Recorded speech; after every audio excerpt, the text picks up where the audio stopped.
Aceh adalah salah satu peristiwa terbesar yang pernah terjadi dalam sejarah Indonesia. Perang Aceh sendiri merupakan salah satu bentuk perlawanan rakyat Aceh terhadap pemerintahan kolonial Belanda pada masa 1873 sampai 1912. Sampai saat ini, sejarah Perang Aceh masih menarik untuk diceritakan karena dalam catatan sejarah perang terlama yang pernah terjadi di Aceh. Untuk lebih memahami sejarah perang yang terjadi di Aceh, simak videonya. Penyebab terjadinya Perang Aceh, 5 teori masuknya agama Hindu dan Buddha ke Nusantara.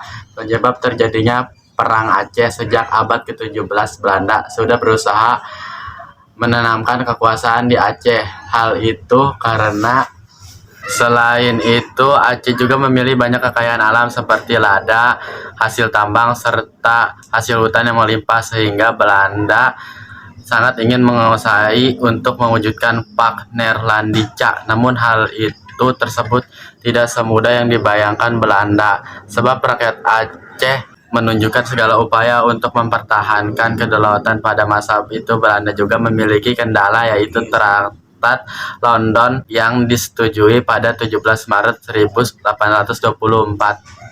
Traktat London adalah kesepakatan antara Inggris dan Belanda mengenai pembagian wilayah jajahan Nusantara dan Semenanjung Malaya. Berdasarkan traktat tersebut, Belanda tidak bisa mengganggu Aceh karena wilayah tersebut telah masuk ke bagian jajahan Inggris. Namun meskipun begitu, Traktat London rupanya tidak menghentikan Belanda. Mereka mulai menguasai daerah Sibolga, Pendalaman, Tapanuli, Tanah Batak, Singkit, Barus, Serdang, dan Asana. Di tahun 1858, Belanda mengadakan perjanjian dengan Sultan Siak dan sampai pernah mengakui kedaulatan Belanda di Sumatera Timur. Tidak berhenti sampai situ, Belanda akhirnya mengumumkan peperangan terhadap rakyat Aceh. Dinilai mudah dikalahkan, ternyata Aceh memiliki semangat tinggi untuk mendapatkan kembali tanah Aceh. Dengan adanya barisan pemuda dan para pemimpin Aceh, perang ini menjadi salah satu perang terberat bagi Belanda dan dalam sejarah Perang Aceh. Jalan Perang Aceh dimulai 5 April 1857 di mana pasukan Belanda di bawah pimpinan Mayor Jenderal JHR mulai menyerang Aceh dengan kekuatan yang ada para pejuang Aceh pun tidak tertinggal diam, ada maupun memberikan perlawanan singkat. Belanda sempat melakukan penyerangan ke Masjid Raya Baitur Rahman dan sempat menginstruksikan anak buahnya untuk menembakkan peluru ke arah masjid. Akibatnya masjid mulai terbakar dan pasukan Aceh mulai berbondong-bondong meninggalkan masjid.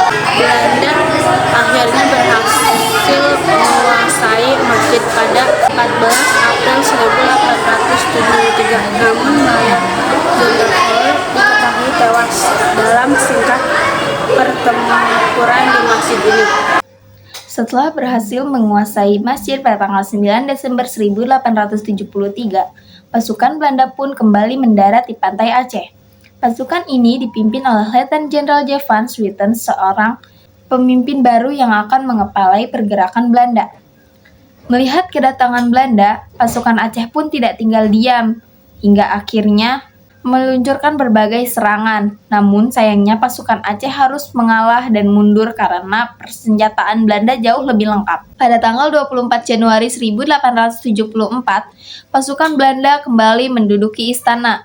Sultan Mahmud Shah bersama para pejuang lain telah terlebih dahulu meninggalkan istana, hingga akhirnya 4 hari setelahnya Sultan wafat akibat wabah kolera. Setelah berhasil menguasai masjid dan istana, Belanda akhirnya mengangkat putra mahkota Muhammad Daud Shah sebagai Sultan Aceh. Namun, karena beliau masih di bawah umur, Tuanku Hashim Banta Muda pun diangkat sebagai waliya atau pemangku sultan sampai tahun 1884. Melihat pertambahan pasukan Belanda, pejuang Aceh pun tidak gentar dan tetap semangat. Di Aceh Barat, peperangan dipimpin oleh Teuku Umar dan istrinya Cut Nyak Dien hingga meluas sampai ke Meulaboh. Dengan semangat jihad, mereka pun menerapkan strategi baru yang disebut konsentrasi Setsel.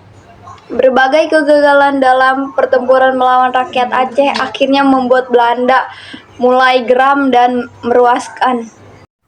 Assalamualaikum warahmatullahi wabarakatuh. Saya di sini akan meneruskan penjelasan yang tadi disampaikan oleh teman saya. Jadi, memecah belah persatuan dan kekuatan masyarakat Aceh karena dalam lingkungan masyarakat Aceh terdapat rasa persatuan antara kaum bangsawan, ulama, dan rakyat. Menghadapi kaum ulama yang fanatik dalam memimpin perlawanan harus dengan kekerasan, yaitu dengan kekuatan senjata yang bersikap lunak terhadap kaum bangsawan dan keluarganya, dengan memberikan kesempatan kepada mereka karena masuk ke dalam korups pamong praja di pemerintah kolonial. Untuk melaksanakan usulan-usulan tersebut, pada tahun 1898, Kolonel J.B. Van Holst diangkat sebagai gubernur sipil dan militer Aceh. Dengan berbagai macam persiapannya, akhirnya mereka pun melancarkan beberapa serangan untuk menggempur Aceh. Di bagian Aceh Barat, Tengku Umar juga merencanakan penyerangan besar-besaran ke Meulaboh. Namun ternyata rencana ini berhasil diketahui Belanda dan malah terjadi serangan balik yang sangat sengit pada tahun 1899. Dalam pertempuran tersebut, akhirnya Tengku Umar pun gugur, sedangkan pasukan Cut Nyak Dien terus melakukan perlawanan di bawah kepemimpinan Muhammad Daud Shah dan Panglima Polem. Perang gerilya terus dilakukan sampai akhirnya Muhammad Daud pun menyerah. Sementara Panglima Polem ditangkap bersama istri dan keluarganya. Cukup sekian dari saya. Wassalamualaikum warahmatullahi wabarakatuh. Akhir Perang Aceh, perang mulai mereka setelah Cut Nyak Dien berhasil ditangkap lalu diasingkan oleh Belanda sampai akhirnya wafat pada 8 November 1908. Perang selanjutnya dilanjutkan oleh Cut Nyak Metia dan Pang Nanggore sampai pada akhirnya Oktober 1910 keduanya gugur dan perang resmi berakhir secara massal pada tahun